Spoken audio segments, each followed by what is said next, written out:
I'm Tim, the Brand Weaver, and this is Branding for Breweries, the podcast that helps you grow your brewery, build a better brand, and connect with more drinkers.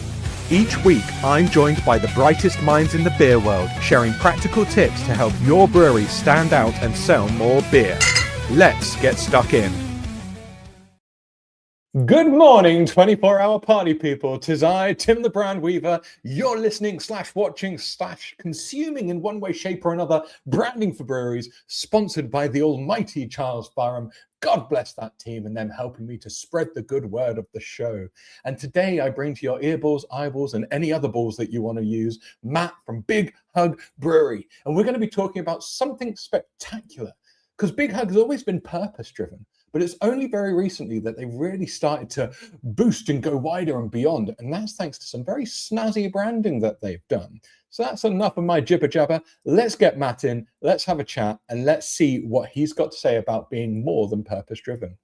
Matt, my man, how are you doing? Good afternoon. I'm good, thank you. Yeah, not too bad. A few technical issues, but we're here. We're in it, Matt. But let's get stuck into it, dude. Before Yeah. we start talking about the process and what you've done with Big Hug, for those Yeah. people who might not be familiar with the brand, can you give us like a little snippet about the brewery and what it's all about, please? Yeah, sure. So I'm a bit of a one-man band. I like to use the term hobo brewer. So we're homeless, gypsy brewing, cuckoo brewing, contract brewing, whatever you want to call it. That's what I do. 12 years old now as a business. Was never kind of meant to be this way. The plan was to always have a brewery, but life sends you down certain paths, and that's what we've done. And yeah, I guess right from sort of day one, it was really important to me and the guys that I set the business up with originally to sort of give a little bit of something back. So I think, really right from day dot, it was a sort of founding core pillar of the business was to try and make a little bit of a difference to people, planet, whoever, whatever you're doing, just try and give a little bit of something back. And so, Yeah. like you say, it was always purpose driven from the very beginning. But Yeah. when did you realize that the Big Hug brand wasn't really communicating that purpose strong enough? To be honest, for probably quite a while. I think, I think if you go back, looking at what we've done over the years and sort of where we were at, it was always something that we did, and I think a lot of that comes from, to be honest, from just sort of like personal values and beliefs. Um, as averse to setting out right from day dot that we want to be a purpose driven brand, but I think with everything that's gone on in the world and the brewing sector in the certainly last sort of 5 years with sort of COVID and the war in Ukraine and spiraling costs and all of that, it was it's difficult to kind of make a lot of the changes, or the changes that were needed in order to not sort of fully pivot, but to really bring everything sort of front and center, and so probably knew it for a little while, but the reality is it was more about surviving. And making sure that you kept the wheels turning, and the lights on, and being able to get by on a day-to-day and week-to-week sort of basis, and still doing the social cause and the charity bits that you were doing, but actually financially and being a bit of a one-man band, the time and resource and effort and headspace and everything else that goes with making those what was for us like really significant sort of changes. It's got to be about timing as well. The timing's got to be right, and a lot of things have to be there. So I probably knew for a long time that we needed to change, certainly from from a branding perspective, and it was.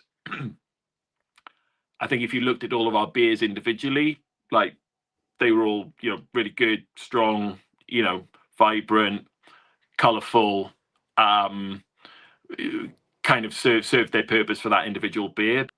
I think to a certain extent, that brand hierarchy, that range, that consistency was probably less of an issue, because it's very rare that you're going to go into any bar, pub, restaurant and see probably two of your beers side by side, never mind seeing sort of 3, 4, 5, 6 of them. So you could almost kind of get away with it on a day-to-day basis, because most people are just buying one of your beers, or they might buy 2 or 3, but chances are they don't put them all on at the same time. Yeah, so seen in isolation, it's okay, but then when you get the broader range, that's when you want that consistency. Yeah, exactly. So whilst that things probably aren't right, it's like, well, in terms of where we're at the moment, it doesn't really matter, because the brand works, and people like those badges and fonts on an individual basis. It's when you then start looking at the brand beyond that one beer on that one tap, and it's it's product on shelf, or it's messaging through other elements of the brand, through through your website or your point of sale, or your merchandise, and all of that you're like, oh, actually it doesn't work as a family. So when did you start to get feedback from kind of retail and whatnot about purpose not being strong enough, or the purpose is good but other things need to be improved? Yeah, I mean, I think the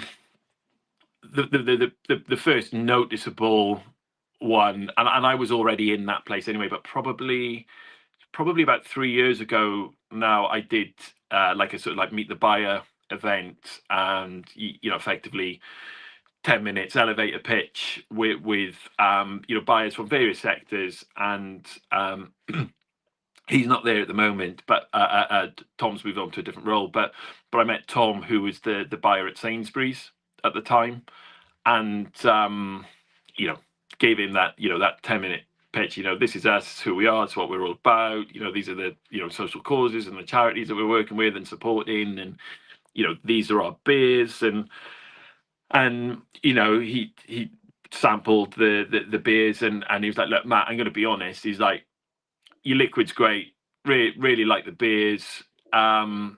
Individually, they look good, but as a range, he's like, they're all over the place. He's like, your logo's weak, doesn't really stand out on shelf, and there's no sort of cohesion amongst the range. And he wasn't telling me anything that I didn't already know, to be honest. And we had already started that sort of process of what a rebrand would start to look like. But I think really kind of, hearing it from the horse's mouth, in terms of, somebody that you want to be trading with, somewhere that you aspire to, have your products on shelf, for them to turn around and then be like, yeah, look, your logo's weak, and your brand's disjointed, then it was like, okay, yeah. I definitely need to do this rebrand. So yes, that was. How did that feel? Like the fact that you've got quality liquid, you've got a real purpose-driven brand, you're doing good, and then you just get slapped down at the last minute because visually it doesn't look good enough. Actually, it was fine. It was quite sort of reaffirming, because it was just like, okay, well, actually, yeah, you're telling me something that I already know, and now I just know I need to go away and do it. So it was like, so it helped to kick that down, down the line, and make sure that then was what I needed to do, as a brand and as a business, in order for us to, hopefully kick on and take things on on to the next level. The problem then that you know sort of came with that is there's a massive cost that comes, you know, with rebranding. And you know, when you're self-funding as a business, and you know, effectively you're struggling to keep your head above water, and you know, you've got to make sure that, you know, the people, you know, from my perspective, the people that you're working with who are brewing your beer get paid, because if they don't get paid, you're not going to have any more beer to sell. You know, it's like, where, you know, where is that money resource gonna sort of come from? And I've just been very lucky with what happened, and the people we worked with on the rebrand. And I think as well, you know, when this whole process was happening, I'd lost my mum in the April, and then my dad passed away in the September, and I'd had a baby girl in the October, and I was like fucking all over the place, you know, and you know, where I really sort of pushed the button on, you know, like, I have to do this now, because if I don't do this, then you might as well just jack it in and just walk away. You know, was my mum had my mum had said to me, make sure you're happy doing what you're doing. You know, look after Gemma and the kids, and, you know, make lots of family memories. And, you know, effectively, that make sure you're happy doing what you're doing is like, you know, Sam, what the fuck are you doing? Like, you know, you're sort of 10, you know, whatever, 10, 11, you know, 11 years in, you know, you enjoy what you're doing, but like, you know, is this really gonna happen? And so, you know, I did this massive sort of deep dive in terms of where I wanted to go, where the brand was at, you know. And ultimately what came out of that was, you know, I love my job. I love the people that I work with, the industry that I'm in. But I didn't like the fact that, you know, for the last 4 or 5 years, we'd never really sort of kicked on, probably never delivered on, you know, the potential that you know, I thought and still believe is there. And knew that I had to make some sort of pretty significant changes in terms of, one, personally, in terms of, you know, how I work and where that goes. And you know, if you're going to stick with this, you know, things have to change fairly, you know, fairly significantly. And that was probably the real sort of catalyst, and then that really sort of like hone things in of like, okay, well, you know, if I'm going to do this, I need the rebrand. I need to rebrand to make this happen, because, you know, we've worked with a charity called Only a Payment Away, who are an amazing charity that you know, they help bring ex-homeless people back into employment in hospitality. So when they're off the streets, they help to find them jobs. And, you know, back in 2019, sort of just before COVID, we brewed them a beer. At the time, it was called Only a Pale Ale Away. It's now called Pave the Way, and it's after Juicy Pale is our second best selling beer, and we give them £5 a keg and 5p a can. And, you know, since COVID, we've probably given them about 30 grand.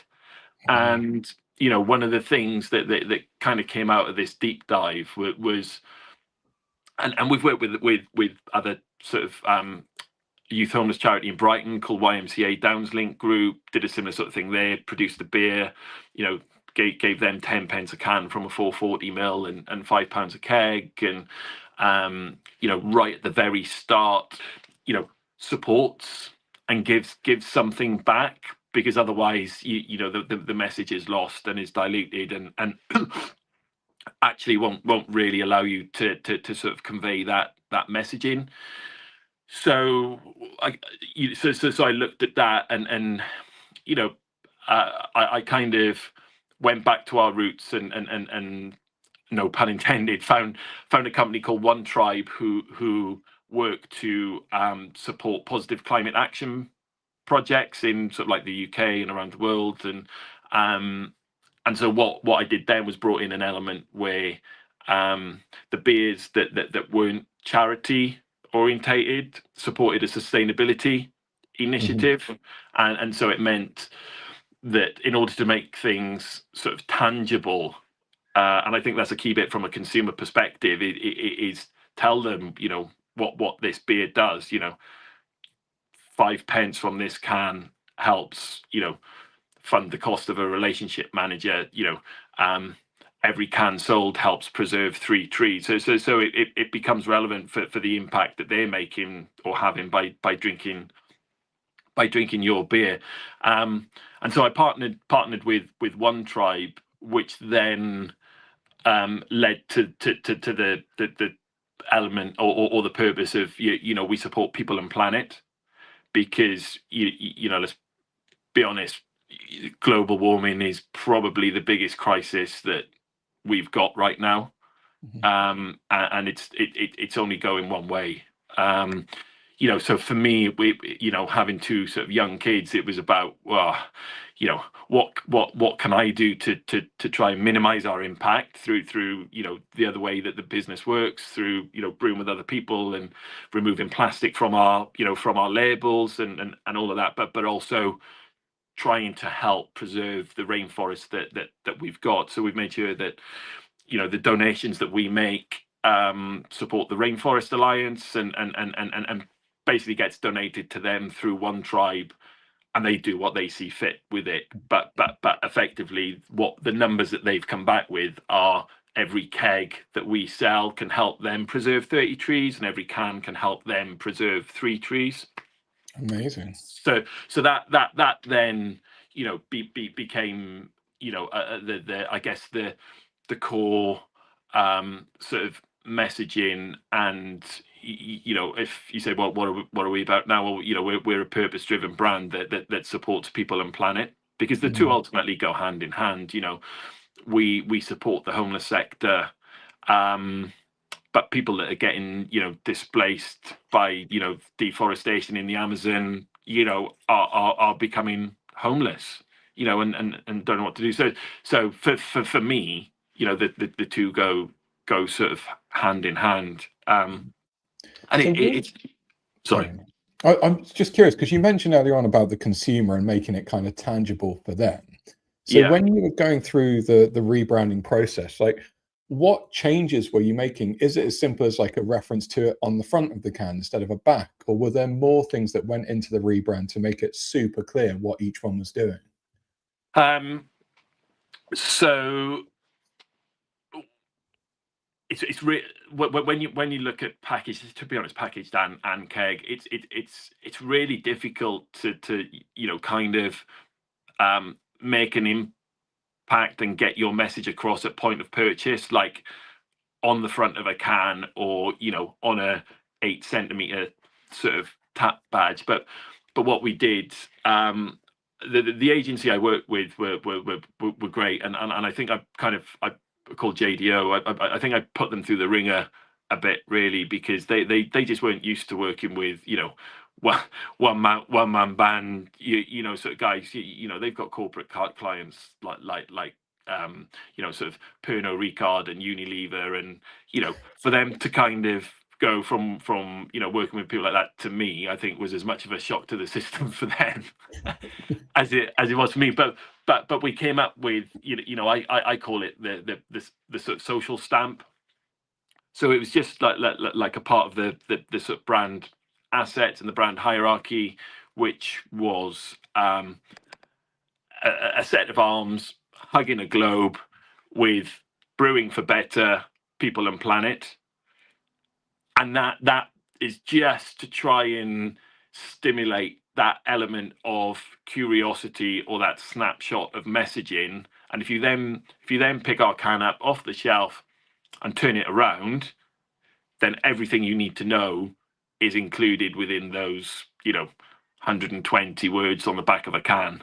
You know, and it's key bits: brewing for better, you know, some messaging, people and planet, you know. So it's, I think it's a really, you know, it's a really strong sort of and clear sort of messaging and hierarchy and communication that we've now got on that, but it was developing those little bits that tried to, I guess, let people know that you're more than just a craft beer brand.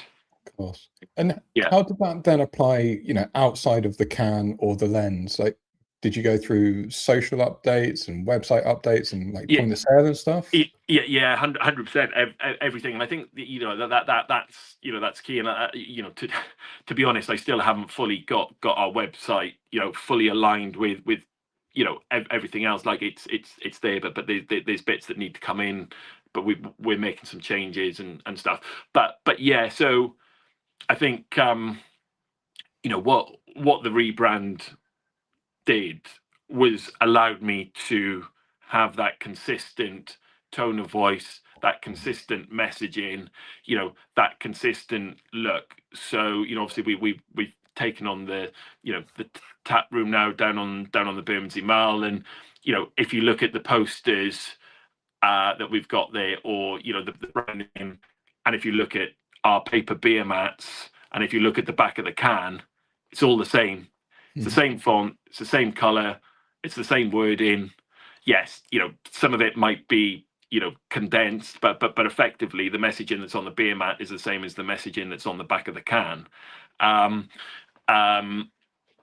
so and then obviously your t-shirts and then stuff through socials that then sort of changes, so all of your messaging and tone of voice and the assets that you're putting out are all then sort of aligned, and I think that's it's crucial, right? Because it's, and it goes back to it has to go through everything that you do in the business, not only from the charitable aspect, but your visual identity and the messaging and what you want to do, because it's the more people read it and see it and do it, then that messaging sort of sinks in, and arguably for a business that's 12 years old now, we just don't have the the profile or the presence that we should have. So it seems mad to be talking 12 years in about establishing ourselves, but effectively that's what the rebrand was about. It was about giving me that sort of platform and consistency and allowing me to bring everything that we've always done to the to the forefront. This wasn't a rebrand. It's like, oh look, we're now doing this. It's like, yeah, no, mate, I've been doing this since day one.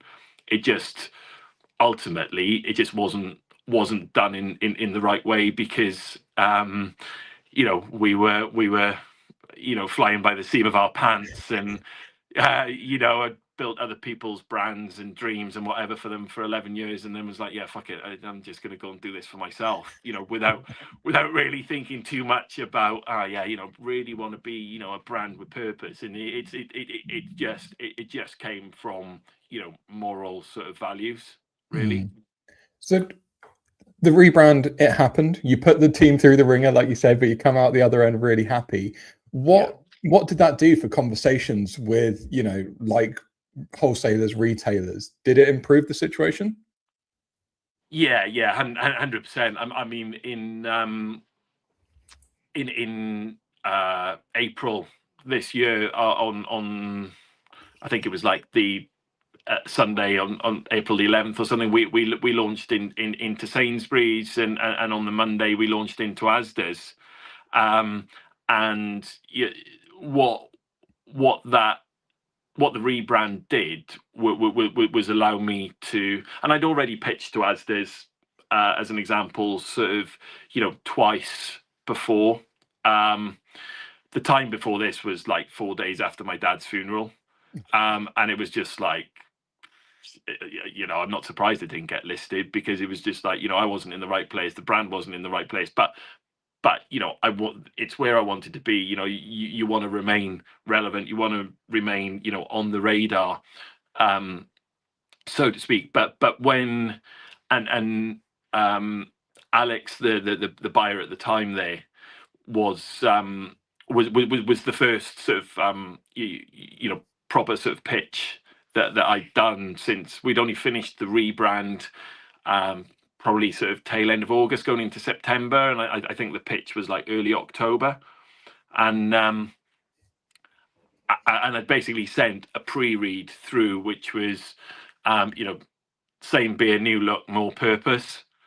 And it was effectively just giving some background on who we were, and it allowed me to go out with confidence, I think, and actually saying, this is who we are, this is what you don't have in your range, this is why you need to stock us, this is what consumers are doing now, this is where the market is at, these are some stats, these are the beers we'd love to work with you on, this is the impact that we could make, and I got I think like about 6 minutes and 4 slides into the presentation, and he was like, "Oh look, Matt, sorry, can we just kill it there?" And I was like, "Ah, fuck." What did I do wrong? I was like, "Oh, you're fucking joking." And then he was like, "We'd love to work with you." He's like, "You've absolutely nailed it." He's like, "The brand looks great. You're right. We don't have any social cause or purpose within our range, and we need to have it. And the beers that you've put forward, are really strong. And I'm not sure, which ones or which one we'll go with, but we'd love to work with you."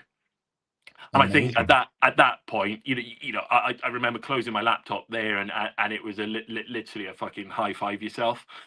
And I think it sort of validated the the sort of the journey that I'd been on, sort of personally and as a brand, and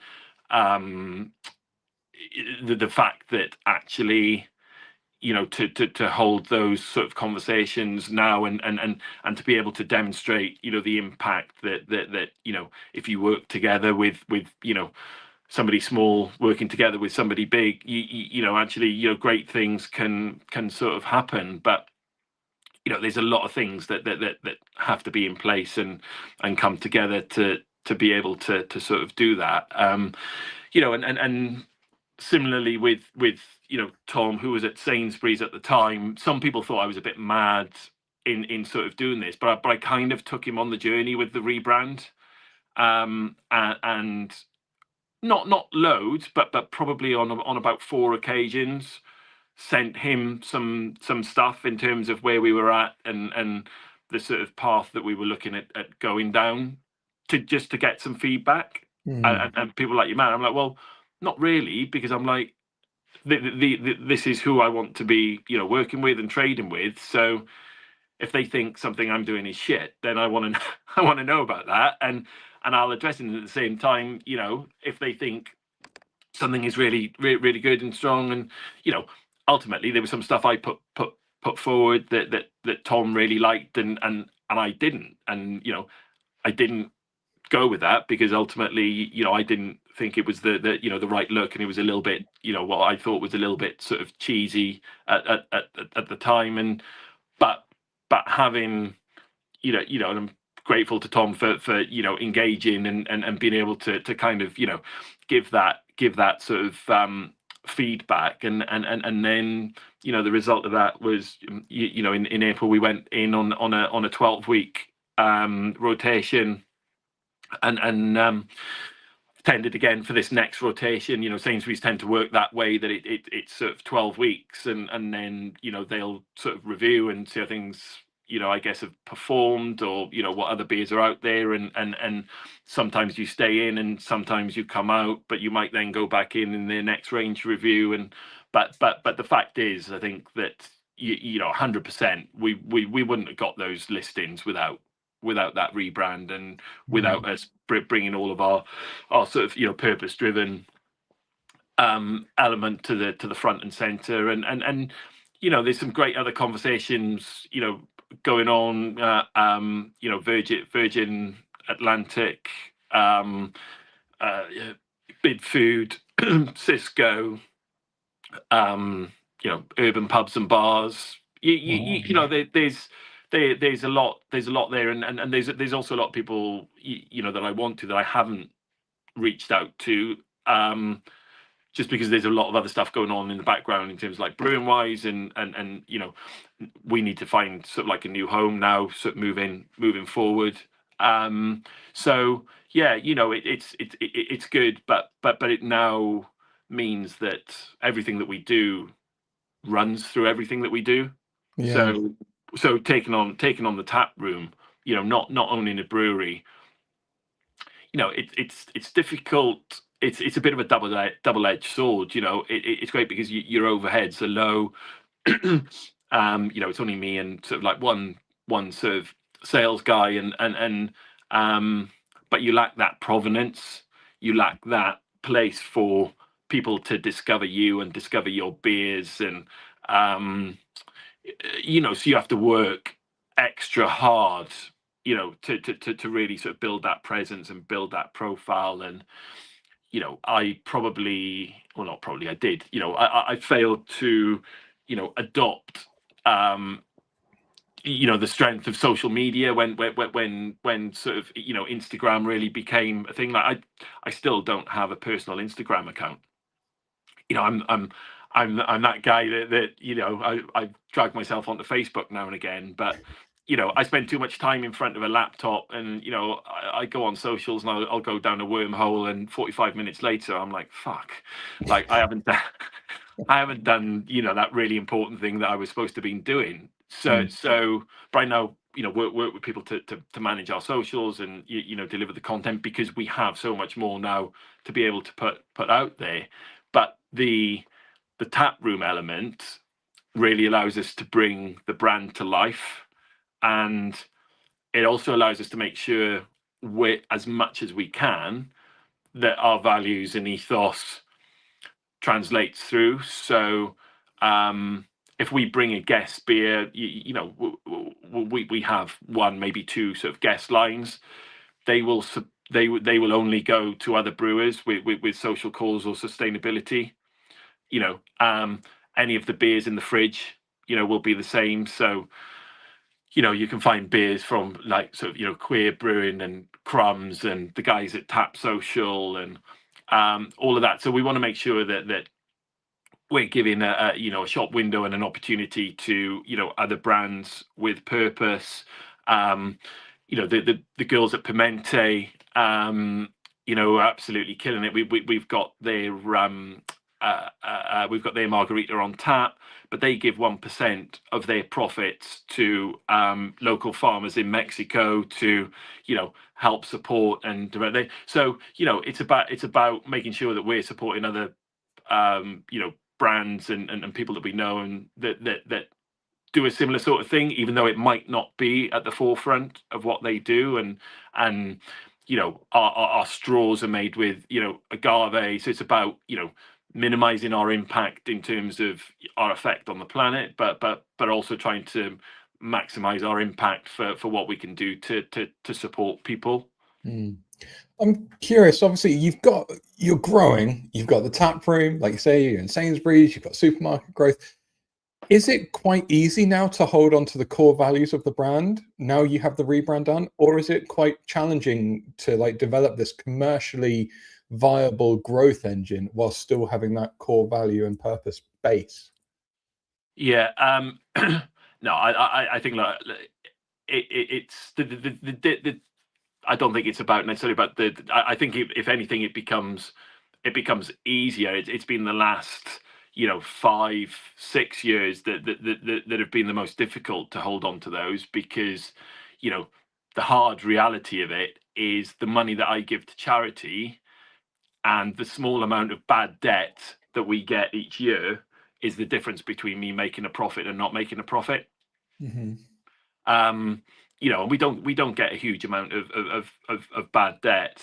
But we might give anywhere between 6 and 15, 16, 17 grand to charity each year. So no, I don't think so. But again, I think it comes down to your personal sort of values and belief, and actually, sticking to your beliefs and values. Somebody said that to me. They're like, just don't lose sight of your values, because it will all come good at some point. And things have been good. It's been very sort of stressful in different ways this year, especially with sort of taking on the tap room. I'm not an operator. We were, from phone call for the opportunity to take in the keys was like 20 days. It was fucking nuts. And then you're like, shit. Ooh, just lost Matt.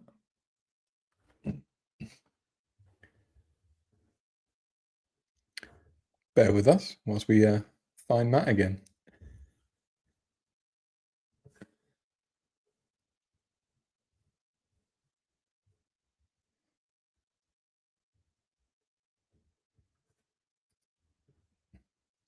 For anyone who's just tuned in, I was talking to Matt from Big Hug Brewery, but he's just disappeared.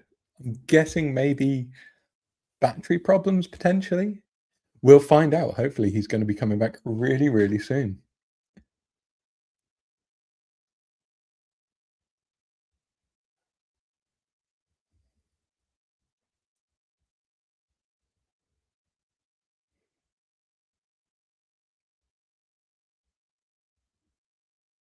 Let's see if he's going to join us very shortly.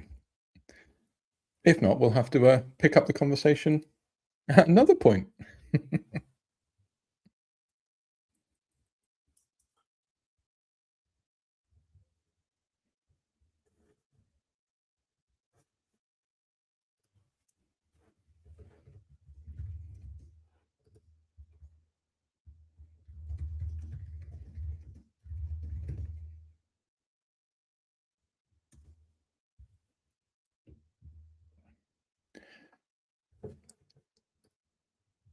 Looks like it's just me for now.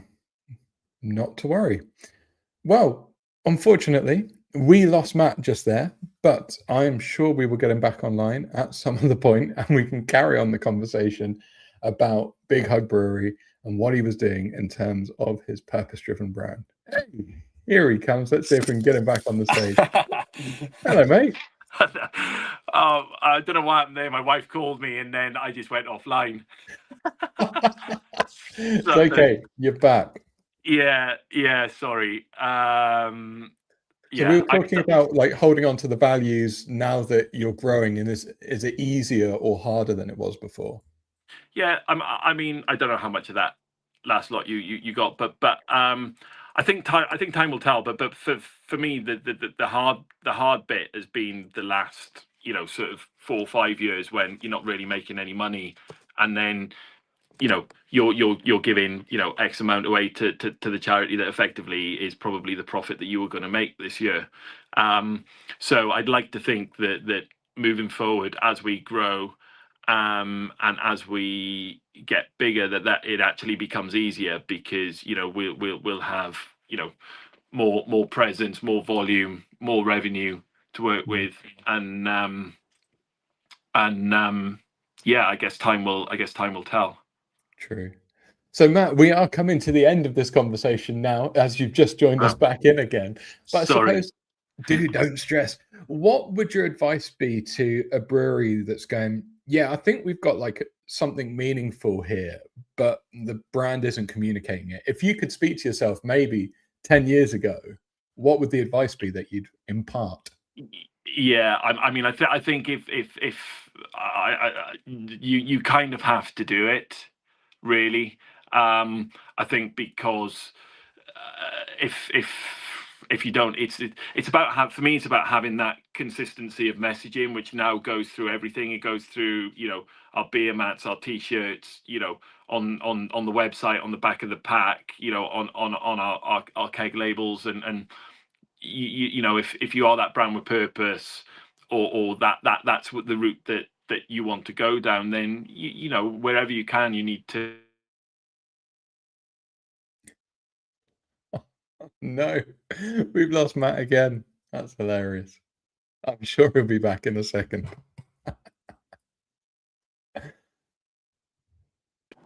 Guessing. Fuck's sake.